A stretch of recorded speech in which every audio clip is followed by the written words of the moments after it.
boa tarde. Hoje o nosso programa Equilíbrio Emocional vai tratar sobre beleza, cirurgia plástica, estética. E quem eu trouxe aqui para falar com a gente? O Dr. Vitor Hugo, professor da Faculdade de Medicina da ABC e da USCAS, cirurgião plástico. Dr. Vitor, muito obrigada pela sua presença. Boa tarde, Bárbara. Eu que agradeço o convite. Conheço a Bárbara há bastante tempo, então ela é suspeita para falar bem de mim. É que ele é o meu cirurgião que cuida do meu rosto, né, e que fez a minha rinoplastia. Vitor, conta um pouquinho pra gente, né, assim, como que é, para quem está nos assistindo, né, a escolha, né, quem está pensando em fazer uma cirurgia plástica, como que deve proceder? Como escolher o cirurgião plástico? Bárbara, essa é uma pergunta muito boa.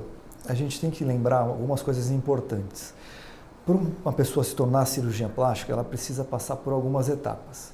Uma delas é a formação em medicina. Então, essa pessoa precisa fazer medicina, depois precisa prestar outros exames, fazer uma subespecialização em cirurgia geral e depois outra prova para a cirurgia plástica. E depois de fazer 3 anos de cirurgia plástica, que são 11 anos no total, ainda tem que prestar um título de especialista. Então, o cirurgião plástico, ele tem que ter toda essa formação e tem que ter o título de especialista da Sociedade Brasileira de Cirurgia Plástica. É muito importante checar isso antes de você decidir operar com alguém. Ainda mais hoje, né, Vitor, que virou esse bam na internet, no Instagram, no Facebook, né, os cirurgiões plásticos e todas as outras áreas entrando na cirurgia plástica, isso é bem complicado. E assim, como que é? Eu decidi fazer uma cirurgia plástica quando eu fui te procurar, mudar o meu nariz e assim, escolhendo o cirurgião plástico, como pensar no local para fazer a cirurgia? Isso também é super importante. As pessoas às vezes acham que a cirurgia pode ser realizada no consultório ou etc. Tem que ter muita cautela para escolher. A gente tem uma tendência, como cirurgião plástico, ou como médico, ou mesmo como paciente, de querer reduzir custos. Nem sempre a redução de custos é mais importante. O mais importante é a segurança do paciente. Então, operar em hospitais que te tragam tranquilidade, hospitais que a equipe esteja acostumada, evitar clínicas que não tenham respaldo de UTI, ainda mais quando você fizer um procedimento grande, associar. Então, tomar muito cuidado com esse tipo de escolha. O hospital geralmente é a escolha mais segura. Sempre procurar o cirurgião que trabalha com a equipe completa, então cirurgião, anestesista, instrumentador e auxiliar médico, que o auxiliar também tem que ser cirurgião plástico. Isso também é muito importante, as pessoas esquecem. Tomar muito cuidado também, né, doutor Vitor, porque assim, né, aqueles pacotes de cirurgia plásticas, né, e aí depois assim, aparece na mídia, né, morreu de lipoaspiração, né, e as pessoas começam a fantasiar em cima, né, criar, mas por quê? De repente não era no hospital, não tinha uma UTI adequada, não tinha toda a equipe para um respaldo, né?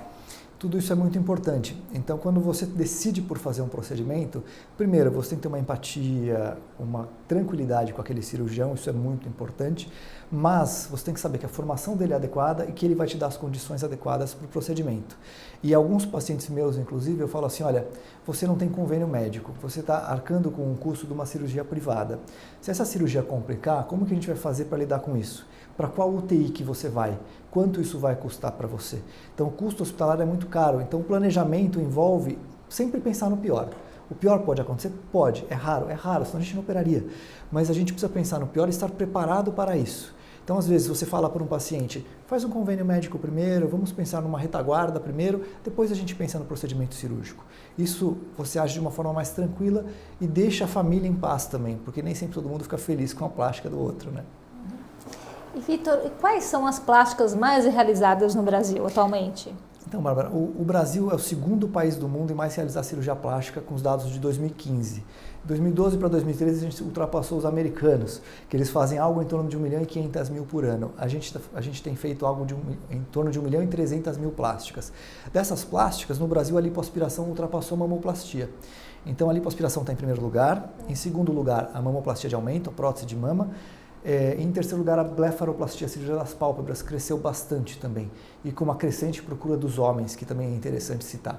É importante falar dos homens, né? Porque assim, é um outro nicho que está procurando a cirurgia plástica. Eu tenho vários colegas meus que fizeram, né, lipoaspiração, né, que quer fazer a redução Exatamente. Da mama, né, que assim, de repente era um pouquinho gordinha, não tem isso? Tem bastante. O homem tem procurado muito mais o consultório médico. Os dados da Sociedade Brasileira falam algo em torno de 20% de público masculino já, e há 5 anos atrás não era nem 2%. Então, o público masculino tem procurado mais, tanto lipoaspiração, quanto ginecomastia, que é aquela alteração da mama, que a mama cresce um pouquinho, ou mais uma mama gordurosa, uma mama glandular também a gente resseca. Blefaroplastia é muito comum, né? Cirurgias da face, o homem cada vez está se preocupando mais. Ele também se preocupa até com toxina botulínica para melhorar uma região frontal, melhorar a testa, tirar um pouco as rugas. Então, o homem está cada vez mais presente e cada vez mais vaidoso. E que ótimo, né? Assim, pegar todos, né? Homens, mulheres, idosos. Porque eu sempre falo que a sociedade é injusta. Ela cobra muito mais da mulher essa manutenção da beleza do que do homem. Mas o homem está começando a ser cobrado pelas mulheres. Então isso passa a ser interessante para os homens também. E envelhecer bem, né, Vitor? Envelhecer se sentindo confortável com a idade. Acho que isso é o mais importante. Não é o paciente olhar para si próprio e não se reconhecer. Então ele tem uma cabeça de uma pessoa de 30, 40 anos e está com 60, mas ele quer tentar rejuvenescer um pouco para melhorar isso. Isso é possível. Eu até brinco com o Vitor, né? Porque o Vitor fez a minha rinoplastia, faz meu botox, fez minha bochecha, que eu não sei como que chama aqui. Preenchimento, a gente fez uns preenchimentos. A boca, né? Que fica as ruguinhas da idade. E assim, é muito gostoso, né? Uma pena que nós não podemos passar as fotos do antes e depois, mas é muito gostoso, né, Vitor, ver o resultado do procedimento. Os pacientes têm uma satisfação muito grande em ter a possibilidade de melhorar alguma coisa. Isso também é importante ressaltar. Eu nunca poderia mostrar foto nenhuma de pré e pós-operatório ou qualquer procedimento, botox, num programa de televisão. O que o médico pode fazer é mostrar a foto da paciente para ela mesma. Não pode veicular isso na mídia, não pode veicular isso na internet, em lugar nenhum. Isso é uma das formas de você identificar quem está atuando de forma um pouco equivocada. Isso é uma orientação do Conselho Federal de Medicina, não é uma coisa pessoal. Ô Vitor, e eu percebo assim, né, quando as pessoas chegam na minha faixa etária, que eu vou fazer 43 anos, 50, minhas colegas, cada vez mais, né, tem a procura pelos procedimentos de face. Né? Talvez querendo adiar um pouco a cirurgia, né? Buscando um rejuvenescimento. E conta um pouquinho pra gente, né? Como que funciona a toxina botulínica, o tal famoso Botox? Então, Bárbara, isso é bem legal, porque na verdade o tratamento da face é multifatorial. A gente estimula a paciente a ter uma alimentação saudável, hidratação, proteção solar, uso adequado dos cosméticos, uso de cremes para melhorar a qualidade da pele, atuação com peelings, a toxina botulínica é uma outra possibilidade. A gente chama de Botox, fala Botox porque é a toxina que foi primeiramente lançada no mercado e é a mais famosa. Mas quando a gente fala Botox é o nome comercial de um produto da Allergan. A gente também tem os preenchimentos, os preenchedores com ácido hialurônico, a gente pode fazer preenchimentos com gordura. Então a gente pode tratar a face de múltiplas formas. A toxina botulínica especificamente, ela age na região superior da face, de uma forma mais tranquila. Dá para usar na parte média e inferior e cervical? Também é possível, mas tem alguns riscos. Então, quando a gente usa a toxina botulínica, a gente paralisa parcialmente a musculatura. Com essa paralisia da musculatura, você consegue melhorar o aspecto das rugas. Quando são rugas finas, elas podem até sumir. Quando são rugas mais profundas, elas melhoram, não resolvem. Então, de maneira rotineira, a gente trata a região frontal, glabelar, que é entre os supercílios, dorso nasal e periorbital. Alguns outros lugares, como o músculo mentoniano, um pouquinho na pálpebra inferior, ainda dá para se fazer com uma razoável segurança em pacientes jovens. O platisma também, o pescoço, também é tratado por alguns colegas que gostam desse tipo de tratamento. Já o terço médio e inferior da face, ele é mais bem tratado por preenchimentos, porque a gente perde gordura com o tempo, né? O preenchimento absorvível feito no consultório chama ácido hialurônico e tem diferentes densidades. Então você comentou, você fez aqui, você fez ali. Então se eu fizer no lábio, eu uso um preenchedor mais fino. Se eu fizer na região malar, um pouquinho mais denso. Então eu reposiciono a face de uma forma que eu trago aquele ar mais jovial, aquele ar mais belo, entre aspas, né? Para você conseguir reposicionar os tecidos e ganhar um tempo com a cirurgia. Todo mundo cada vez mais quer evitar operar. Não que a cirurgia tenha tanto risco assim, mas o pessoal busca bastante procedimentos ambulatoriais para ter um retorno rápido ao trabalho. É mais isso, eu acho. Doutor Vitor, e assim, as pessoas me perguntam, né? Quanto tempo dura o Botox para quem nunca fez? Isso é uma ótima pergunta. A toxina botulínica, ela começa a agir algo em torno de 3 dias, então você vai ao consultório e leva as picadinhas no rosto. Sai de lá, às vezes com algum roxinho, alguma coisa assim, que é o grande risco do Botox. e demora uns 3 dias para começar a agir. Tem o pico de ação com 15 dias, dura até algo em torno de 3 meses com esse pico e depois declina. E pode ser reaplicado a cada 4 ou 6 meses, varia um pouco na literatura os dados, mas eles falam que a cada 4 meses pode ser reaplicado. Eu tenho uma tendência a deixar um pouquinho mais, aplicar a cada 6 meses, para o paciente não ter um ônus tão grande financeiro também, de fazer isso 3 vezes por ano, fazer 2 geralmente é o suficiente. Tá? E conta pra gente, doutor Vitor, qual o papel dos preenchimentos na face? Os preenchimentos, aquilo que eu comentei com você, é legal que eles reposicionam os tecidos. Então, uma coisa que você pode observar muito seriamente, muito facilmente nos pacientes de mais idade, você vai perdendo volume na região geniana da bochecha, a região malar, que é essa região aqui abaixo do olho, ela cai em direção ao sulco nasogeniano, que é uma estrutura fixa, e forma um sulco que vem da pálpebra até a região geniana, que você consegue ver um pouquinho mais acentuado ao lado direito. Né? Eu consigo fazer o quê? Colocar esse ácido hialurônico, por exemplo, nessa região e reposicionar esse tecido, melhorando esse aspecto. Consigo também fazer isso na linha da mandíbula, consigo reposicionar o canto da boca em pacientes que vão, com o passar da idade, tendo uma inversão do lábio. Então você pode preencher rugas finas, eu posso preencher o próprio sulco nasogeniano, o lábio mentoniano. Então os preenchimentos vêm atrasando as cirurgias para os pacientes. Os pacientes antes operavam com 40 e poucos anos. Hoje elas não querem operar antes dos 50, um lifting facial, por exemplo. Uhum. E com toda essa gama de procedimentos, ainda tem lugar da cirurgia plástica de face? Tem e sempre vai ter, porque há pacientes que, se você exagerar na quantidade do preenchimento, qual é o risco do preenchimento, né? Além de você criar assimetrias na face e ficar diferente um lado do outro. O grande risco é você exagerar, porque você fala, uma seringa custa tanto, tudo mais, vou fazer 2, fazer 3, fazer 4. Pode dar problema, porque é aí que você vê aquelas alterações que vocês observam em atrizes de Hollywood, por exemplo, pessoas públicas, né, que ficaram com rostos mais alterados, com grande volumização. Essa grande volumização, ela traz uma deformidade, porque não fica natural. Então, o que o cirurgião, o dermatologista que estão habilitados a fazer isso, tem que fazer é buscar a naturalidade. E eu acho que a maioria de nós faz isso. Um ou outro acaba exagerando, mas geralmente são produtos reversíveis, absorvíveis, que duram 1 ano e meio. A não ser quando faz isso com gordura, que aí é uma coisa mais cirúrgica, logicamente. Você pode fazer, chamar lipoenxertia, né? E é mais definitivo. Então, eu até brinco, né, doutor Vitor, mas se a gente pensar na Donatella Versace, né, ou assim, muitas outras, né, que ficam com aquele rosto, eu falo, parece boneco de cera, né, e parece que todas são iguais. Esse é o problema, o rosto vai ficando redondo. Então, quando você começa a exagerar no preenchimento, você transforma o rosto da pessoa. Então, uma pessoa que tem um rosto mais alongado, mais comprido, você faz o rosto ficar mais quadrado, depois redondo, e se torna uma coisa exagerada, e a pessoa passa até a não se reconhecer. Então, tem que tomar muito cuidado para não ter alterações como dismorfismo corporal e coisa do tipo. Então, a função do cirurgião plástico é melhorar pontualmente e nunca exagerar. Mas é sempre uma coisa que você tem que colocar na balança, o risco e o benefício do procedimento. Quando você tem essa balança maior para o lado do risco, é melhor não fazer.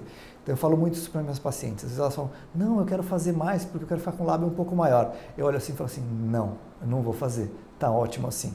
Porque a minha percepção de estética é um pouco diferente da do paciente. O paciente se vê todo dia e acostuma com aquilo. E nem sempre o que ela quer vai ficar bom. Então, a função do cirurgião, às vezes, é falar não. É bem mais difícil do que falar sim. Você já falou não para mim várias vezes. E como que é feito a cirurgia de lifting facial? Quais os riscos? Como é o pós-operatório? A cirurgia de lifting facial é uma cirurgia que busca reposicionar os tecidos da face. Ela mexe no terço médio e inferior da face e cervical. A gente faz uma incisão pré-auricular na frente da orelha, antes da linha do cabelo, nas mulheres principalmente. No homem a gente vem na costeleta, tá? Vem com essa cicatriz escondidinha aqui nessa região da orelha que chama tragus, certo? Passa por trás da orelha e se esconde na linha do cabelo. Não é que a cirurgia plástica não tem cicatrizes, a gente esconde no lugar menos visível possível. A gente descola todo esse tecido da face, faz uma lipoaspiração do pescoço, aproxima a musculatura do platisma, que começa a ficar afastadinha com o passar do tempo, né? E depois traz essa musculatura inferior ao tecido subcutâneo, inferior à gordurinha do rosto, e reposiciona, puxando o rosto para cima, no sentido da queda. Se ele cai nesse sentido, eu puxo no mesmo sentido contrário, para tentar adequar isso de uma forma melhor. Resseco o excesso de pele e gordura e, com isso, a face fica reposicionada. Posso associar isso a uma lipoenxertia de face, como é um preenchimento intraoperatório. Posso associar isso a uma blefaroplastia, também é possível. Doutor Vitor, além do lifting facial, né, qual outra cirurgia os pacientes buscam para face? É isso que eu te falei, a gente sempre busca, o paciente vem e fala, eu queria fazer um lifting, mas a pálpebra também me incomoda. Então a pálpebra é muito associada ao lifting facial até no mesmo tempo cirúrgico, dá para fazer as duas cirurgias juntas. A blefaroplastia trata o excesso de pele e gordura das pálpebras, que é um envelhecimento que passa a incomodar as pessoas com aquele ar de cansaço. Então a blefaroplastia melhora isso. A rinoplastia também é uma cirurgia muito procurada. Então quando a gente tem o dorso nasal aumentado, que é o que vocês conseguem ver no meu nariz, por exemplo, quando você tem uma ponta nasal mais redonda, então você pode alterar a forma, o tamanho e também a parte funcional do nariz. Eventualmente o cirurgião plástico mesmo pode se responsabilizar por fazer a parte funcional, ou ele pode chamar um otorrinolaringologista para assumir a parte do desvio de septo, da hipertrofia de cornetos, que é a minha rotina na minha prática privada. Na faculdade a gente não dispõe disso, então nós como cirurgiões plásticos também atuamos nessa área. Então, podemos melhorar tudo isso. Eu falo que eu sou suspeita, porque assim, a minha rinoplastia deu uma harmonia no meu rosto, porque eu acho que é isso que dá para paciente que se submete, que escolhe um bom cirurgião como eu escolhi você. Obrigado pelo elogio, mas a dificuldade da rinoplastia, por exemplo, é que a gente tem que buscar um nariz diferente para cada paciente. O nariz tem que combinar com o rosto. E essa é a grande dificuldade. A gente vê muito nos americanos aquela coisa de eu faço o nariz sempre assim, sempre assim, sempre assim. Mas nem sempre aquele nariz fica bom com aquele rosto. Então, um rosto maior com o nariz menor, tem que tomar alguns cuidados. Isso é uma coisa bem importante que tem que ser bem discutida antes do pré-operatório. Antigamente eu perguntava para o paciente, como você gostaria que o seu nariz ficasse? Hoje eu falo, olha, no intraoperatório eu vou decidir qual é o nariz que combina mais com o seu rosto. Então eu começo fazendo de uma forma, paro naquele ponto, deixando o nariz mais retinho. Será que esse nariz está bom? Eu preciso deixar um pouco mais côncavo porque ela é menina, mais delicada. Então, ou no homem eu tenho que deixar reto. Então esses detalhes o cirurgião tem que decidir. Eu acho bem importante isso. Doutor Vitor, tem a pergunta da internauta. Boa tarde, doutora. Eu gostaria de saber se prótese mamária dá estria, porque eu tenho um certo receio de colocar. Eu gostaria de saber se é de pessoa para pessoa, ou se dá em todos os casos, ou se não dá. Uma pergunta excelente. Ela está muito curiosa de saber se colocar implante mamário de silicone, que é um nome bonito para prótese, né? A gente tenta lembrar que é assim que fala, mas a gente fala prótese para ficar mais fácil. Colocando prótese, será que vai dar estria ou não? Depende do volume que você for colocar. Então, quanto maior o implante mamário de silicone, maior o risco dessa pele distender muito e formar estrias. Existe esse risco? Sim, existe e tem que ser contado para a paciente. As pacientes cada vez mais querem um volume maior. E quanto maior o volume, maior os riscos de estrias, deiscência, ou seja, abertura de pontos, acúmulo de líquido, acúmulo de sangue, que é seroma e hematoma. Então, a gente tem que tomar muito cuidado também com o volume, porque pode parecer que a paciente ganhou peso ao invés de ter ganho uma mama bonita. Então, quando a gente põe tudo isso na balança, a gente tem medidas do tórax da paciente que vão definir quais são os implantes possíveis de ser colocados. Então eu não posso virar para ela vira para mim e fala assim, eu quero colocar 350, tá bom, mas você tem 1,50 m, você tem um tórax com 10 centímetros de largura, a prótese 350 tem 12 centímetros de diâmetro, não cabe no seu corpo. Vai passar de uma parte do corpo que vai parecer que você ganhou peso. Então isso faz parte de uma conversa com o cirurgião e de uma conscientização do paciente. Como eu sempre falo, é muito mais fácil falar sim para tudo, né? Então, não, vamos pôr, vai ficar ótimo. Não é assim que tem que ser. O certo é o cirurgião falar o que é possível e deixar isso claro para a paciente. A hora que você deixa tudo isso claro, fica fácil de entender. E aí a decisão é embasada numa realidade. E geralmente vai melhor assim. Doutor Vitor, e as próteses hoje? Tem que ser trocada há quanto tempo ou são eternas? Como que tá? Essa também é uma pergunta super pertinente. A gente não tem a resposta para ela ainda, porque a cápsula do implante mamário de silicone é o que determina a reação inflamatória que o seu corpo vai sofrer. Com essa reação inflamatória do implante mamário, você vai formar um tecido cicatricial que a gente chama de cápsula. Essa cápsula ela fica sendo agredida para o resto da vida, porque tem um corpo estranho lá dentro. Esse corpo estranho vai fazer o quê? Vai endurecendo essa cicatriz. O tempo médio de troca de prótese é entre 7 a 10 anos pelos trabalhos científicos e os implantes mais antigos. Os implantes mais antigos, eles rompiam. Os implantes atuais, teoricamente, não rompem. Eles têm um gel coesivo dentro deles e mesmo quando furados, o gel não extravasa. Então não tem aquele risco do gel escorrer pelo corpo, aquela coisa toda que tinha antigamente.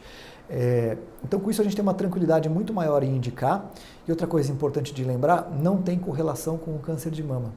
Tá? Tem alguns casos específicos de um linfoma específico para alguns tipos de mama que apareceram, mas ainda não tem aquela correlação bem esclarecida do tipo, não coloque um implante que você vai ter câncer. Pelo contrário, as últimas revisões sistemáticas, que são os melhores trabalhos científicos, mostram que você pode colocar um implante de uma forma tranquila, que não atrapalha nem no diagnóstico precoce e nem aumenta o seu risco em ter câncer de mama.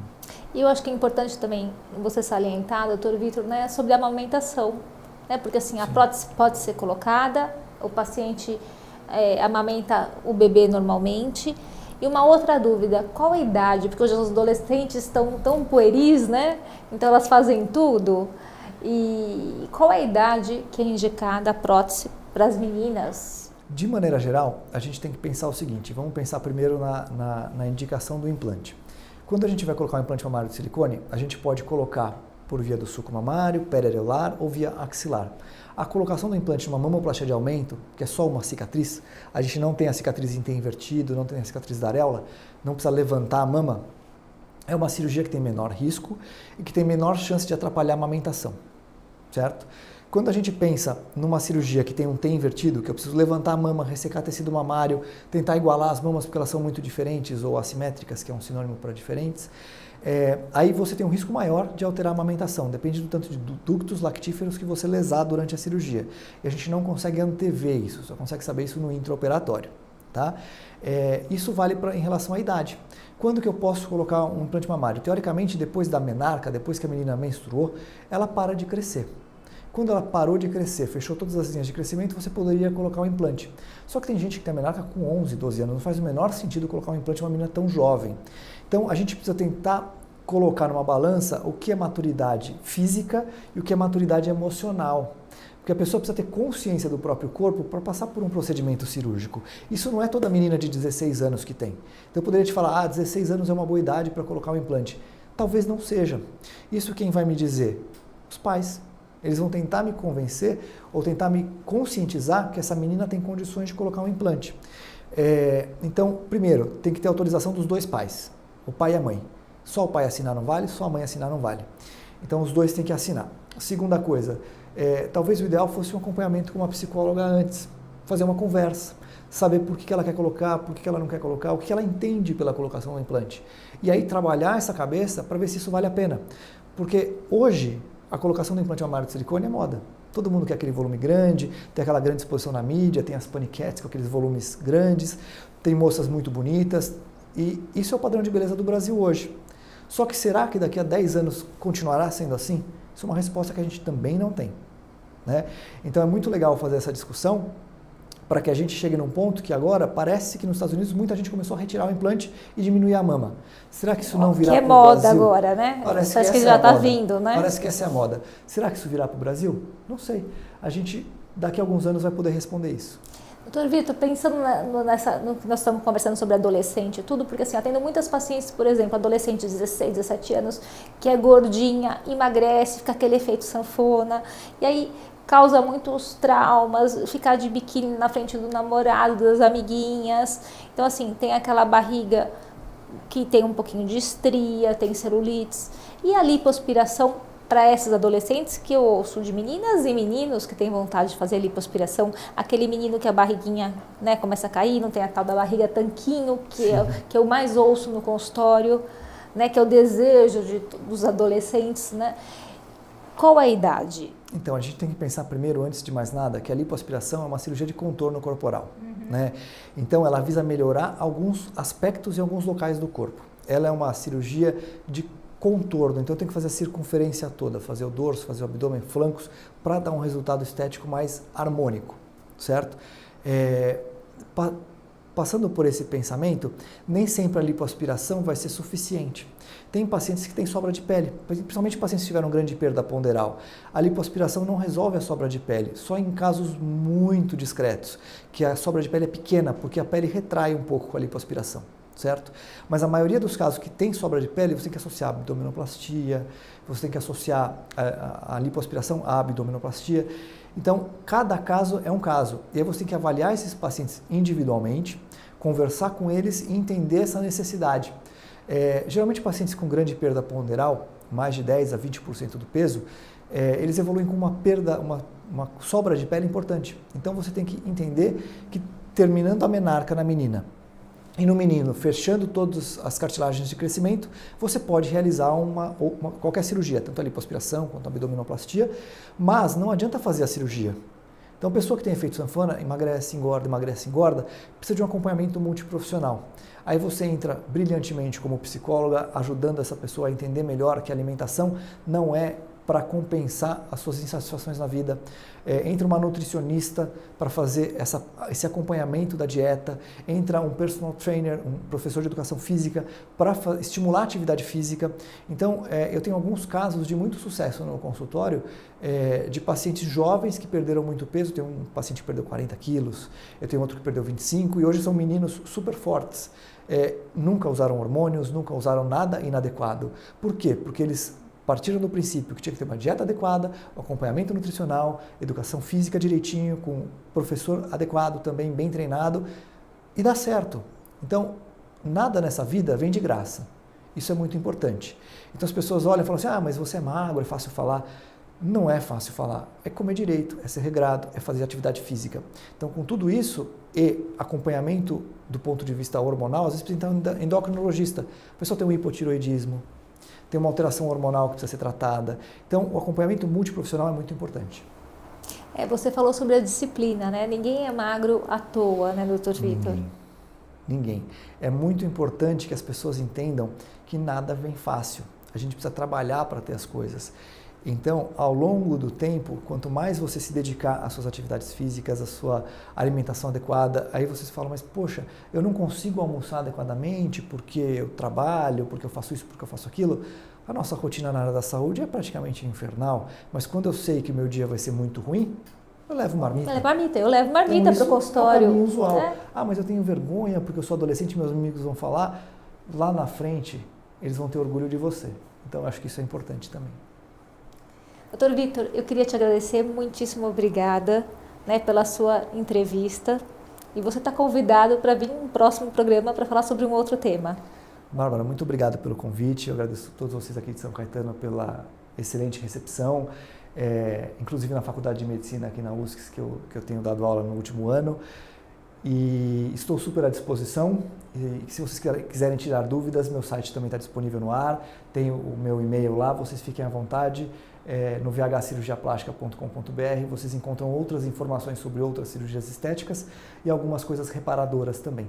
Um ótimo dia para vocês. Muito obrigado, Bárbara, pela oportunidade. Então, nosso programa termina por aqui e nos vemos no próximo programa. Obrigada.